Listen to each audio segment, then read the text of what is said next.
starting work. So we've gone through the process of finding the work we want, landing the work, getting their commitment, and now it's time to actually start executing on the work. Now I realize most of you are probably more comfortable with this stage, and it makes more sense because you've done the type of work that you're bidding on. But I still want to share some tips with you about this, and one is to get the relationship off to a really strong start. So you want to hit any deliverables and deadlines. Remember those milestones we were talking about.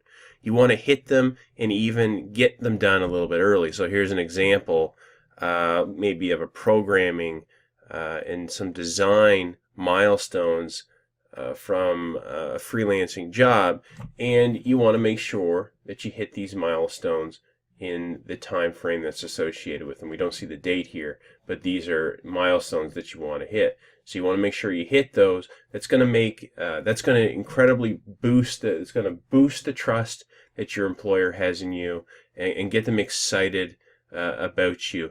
And don't be surprised if then that opens extra opportunities. Your best opportunities for more freelance work is with the people you're currently working with, or people that you've recently worked with and worked for. So nail the work. I mean, it's the right thing to do anyway, but some good things may follow from that for you. And another tip I have that will help with that as well is, insist on meetings and discussion. Be big on communication, especially at the very beginning while you're getting to know each other. You don't ever want to look like you're hiding from them. That you're falling behind in the work, you're not sharing them with them what you do.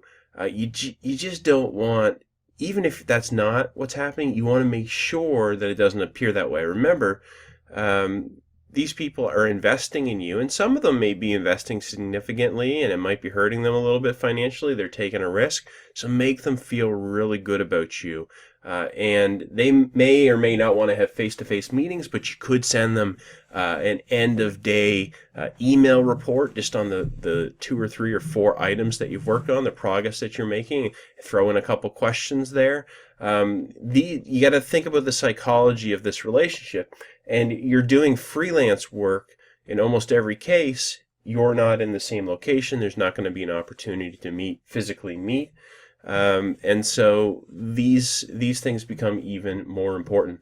And I want to share with you an example of my own work where I was brought in by a company initially for a 1-month period, and that was 6 months ago. And I would attribute some of these best practices that I worked with them on to them just keeping me on month after month after month, and always being able to depend on me, and so they had work for me to do.